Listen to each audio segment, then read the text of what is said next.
Hello student, नमस्कार। आई am C K sir from K commerce academy, the destination where success begin. बच्चों, TY BCom semester number 6 में आ चुके हो और तुम नेशनल समझे भाई, इंटरनेशनल निकला। यस बच्चों, अगर आपने इंटरनेशनल इकोनॉमिक्स लिया हुआ है, पेपर नंबर आपका 363 इंटरनेशनल इकोनॉमिक्स 2 का पेपर आ रहा है और ये पेपर लीक हम दोनों साथ में करेंगे बच्चों। यस, पेपर लीक कर रहे हैं, बस आपका पेन पेपर रेडी रखिएगा टिक करने के लिए। पेपर लीक हो रहा है, बार बार नहीं लीक होता भाई। यूनिवर्सिटी वाले भी सोचेंगे कई पेपर ऐसा लीक किया, पूरा पेपर में वही क्वेश्चन कैसे आ गए। इस तरीके से लीक किया जाएगा, क्वेश्चन बैंक दिया जा रहा है आपको।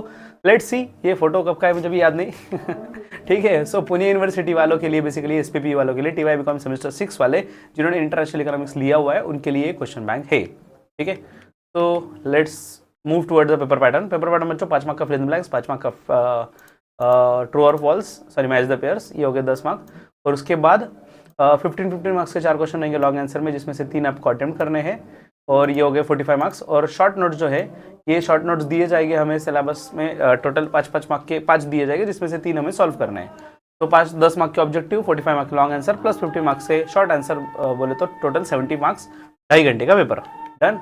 नेक्स्ट चैप्टर नंबर 1 की अगर बात करें, बैलेंस ऑफ पेमेंट, तो उसमें लॉन्ग आंसर्स के लिए इंपॉर्टेंट क्वेश्चंस जो है, उसमें से first is explain the major to correct disequilibrium in balance of payment. Second question जो है, it is what is mean by balance of trade and balance of payment and explain the difference between balance of trade and balance of payment. बच्चों अगर 15 marks के लिए आता है ना, सब कुछ पूछा जाता है, सब कुछ। मतलब देखो, 5 मार्क के लिए क्वेश्चन आएगा ना, सिर्फ पूछेंगे बैलेंस ऑफ ट्रेड मतलब क्या, खत्म, या फिर बैलेंस ऑफ पेमेंट मतलब क्या, खत्म।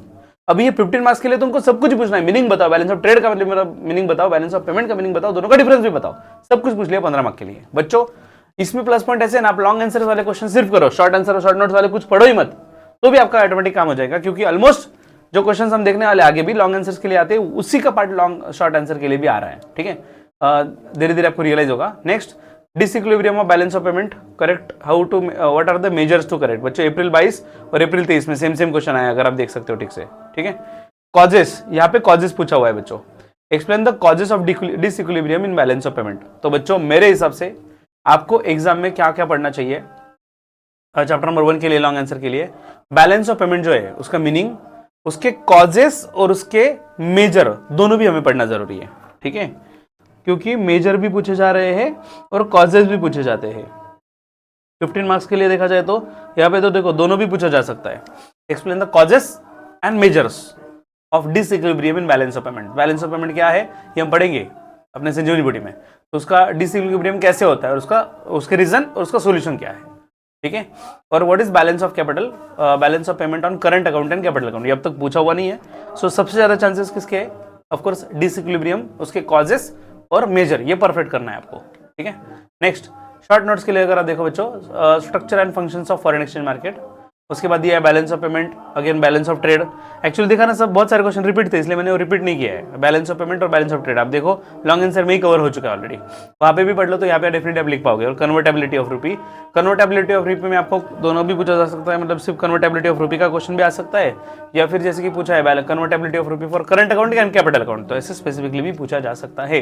नेक्स्ट चैप्टर जो बच्चों फॉरेन एक्सचेंज, फॉरेन एक्सचेंज में देखो क्या दिया है, what is fix exchange rate and rate, explain the merits and demerit of fix exchange rate.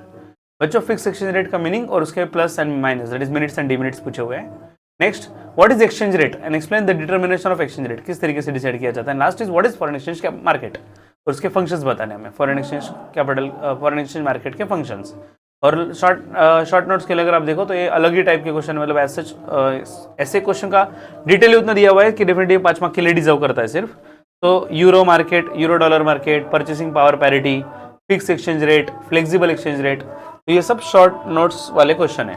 ठीक है, chapter number 3 international factor mobility. बच्चों इंटरनेशनल फैक्टर मोबिलिटी में सबसे इंपॉर्टेंट क्वेश्चन लेबर वाला है।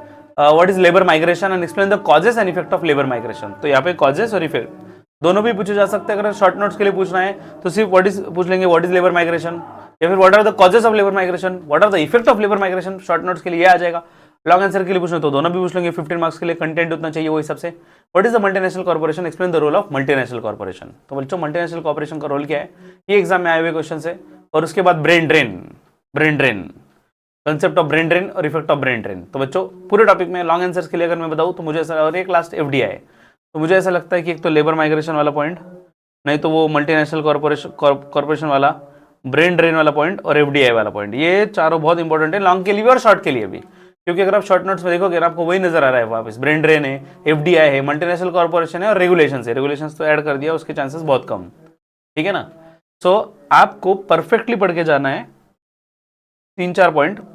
पहला पॉइंट लेबर वाला, लेबर माइग्रेशन वाला, दूसरा मल्टीनेशनल कॉर्पोरेशन वाला, ब्रेन ड्रेन वाला और एफडीआई वाला, ये 4 पॉइंट परफेक्ट पढ़ के जाना है, क्योंकि लॉन्ग और शॉर्ट दोनों का काम इसमें हो जाएगा, इसके बाहर कुछ नहीं आएगा बच्चों एग्जाम में, मार्क माय वर्ड्स। और लास्ट जो है international economics institution and regional cooperation, बच्चों इसमें 5 इंस्टीट्यूट है अलग अलग, जिसमें सबसे इंपॉर्टेंट अगर 15 मार्क्स के लिए है तो वो है IMF, that is international monetary fund, और दूसरा है वर्ल्ड बैंक, और दोनों के मोस्टली फंक्शंस वगैरह ही पूछे जा रहे हैं। तो explain the organisation and function of IMF 2 बार पूछा है, नवंबर 22 में और नवंबर 23 में भी।